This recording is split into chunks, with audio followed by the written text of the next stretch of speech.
Corporate की उस चमचमाती दुनिया की है जहां हाईटेक बिल्डिंग में बैठकर बढ़िया नौकरी करने वाले लोग भी अंदर ही अंदर साजिश और चालबाजी के मंसूबे लिखते हैं। हम बात नासिक के टीसीएस केस की कर रहे हैं, जिसके तार जुड़ते हैं सीधे धर्मांतरण के एक बहुत बड़े और संगठित गिरोह से। क्योंकि नासिक की टीसीएस केस की जांच का सिलसिला जैसे जैसे बढ़ रहा है, वैसे वैसे पुलिस नए नए खुलासे कर रही है। और इसी बीच अब एसआईटी ने इस सिलसिले में चार्जशीट दाखिल करते हुए केस से जुड़े कई अहम और सनसनीखेज सच का पर्दाफाश किया। इस मामले में पुलिस ने करीब 2000 पन्नों की चार्जशीट दाखिल की है। यह पुलिस की दूसरी चार्जशीट है। इससे पहले 22 मई को दाखिल की गई चार्जशीट 1500 पन्नों की थी। दरअसल हाल ही में नासिक में टाटा कंसल्टेंसी सर्विसेज कंपनी के अंदर हिंदू महिलाओं के यौन शोषण, जबरन कन्वर्जन और धार्मिक भावनाओं को ठेस पहुंचाने का मामला सामने आया। महिला पीड़ितों की शिकायतों पर मुंबई नाका पुलिस स्टेशन और देवलाली कैंप पुलिस स्टेशन में कुल 9 आपराधिक मामले दर्ज किए गए। इसमें यौन उत्पीड़न, छेड़छाड़, आपराधिक धमकी, जानबूझकर अपमान से जुड़ी धाराएं शामिल हैं। मामले की संवेदनशीलता को देखते हुए पुलिस कमिश्नर संदीप कर्णिक ने एसआईटी गठित की। इस मामले में रजा रफीक मेमन, शाहरुख हुसैन, शौकत कुरैशी, अश्विनी चैनानी, तौसीफ बिलाल अत्तार, शफी भीकन शेख, दानिश एजाज शेख, निदा खान और आसिफ आलम अंसारी आरोपी हैं। इन पर महिला कर्मचारियों के साथ छेड़छाड़, यौन शोषण, उन्हें मानसिक रूप से परेशान करने और उनकी धार्मिक भावनाएं आहत करने का आरोप है। और इसी बीच मामले की जांच का सिलसिला जैसे जैसे आगे बढ़ रहा है, वैसे ही केस से जुड़े कई अहम पहलू खुलकर सामने आ रहे हैं।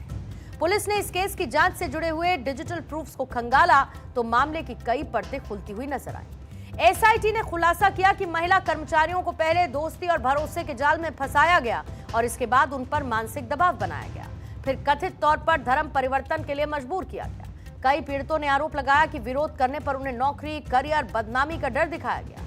जांच में सामने आया कि आरोपियों के बीच व्हाट्सएप पर लगातार बातचीत होती थी। इन चैट्स के आधार पर एसआईटी का यह शक गहरा हुआ कि यह पूरा मामला ऑर्गेनाइज्ड क्राइम जैसा है। हालांकि अदालत में इन सबूतों की कानूनी जांच अभी होना बाकी है। एसआईटी ने दावा किया कि कई पीड़ितों ने स्टेटमेंट देकर यह बताया कि उनके साथ छेड़छाड़, मानसिक उत्पीड़न और धार्मिक भावनाओं को ठेस पहुंचाने जैसी घटनाएं हुई। कुछ पीड़ितों ने यह आरोप लगाया कि उन्हें जबरदस्ती खास धार्मिक प्रथाओं को अपनाने, खानपान की आदतें बदलने और धार्मिक प्रतीकों को धारण करने के लिए मजबूर किया जाता था।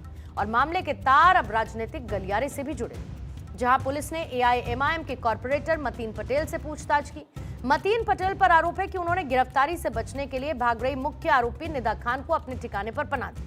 पुलिस अधिकारी ने बताया कि 25 मई को मतीन पटेल ने थाने में करीब 9 घंटे तक उनसे जब पूछताछ की गई, सवाल जवाब किए गए और इस मामले की कड़ियों को जोड़ने के लिए उन्हें 1 जून को दोबारा पुलिस स्टेशन में हाजिर होने के लिए समन जारी किया गया।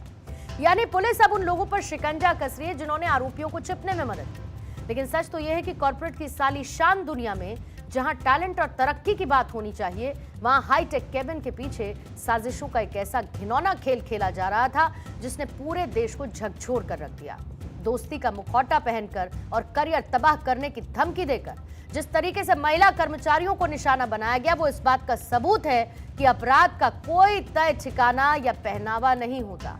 और तभी तो कहा गया है, the wolf changes his coat but not his deposition.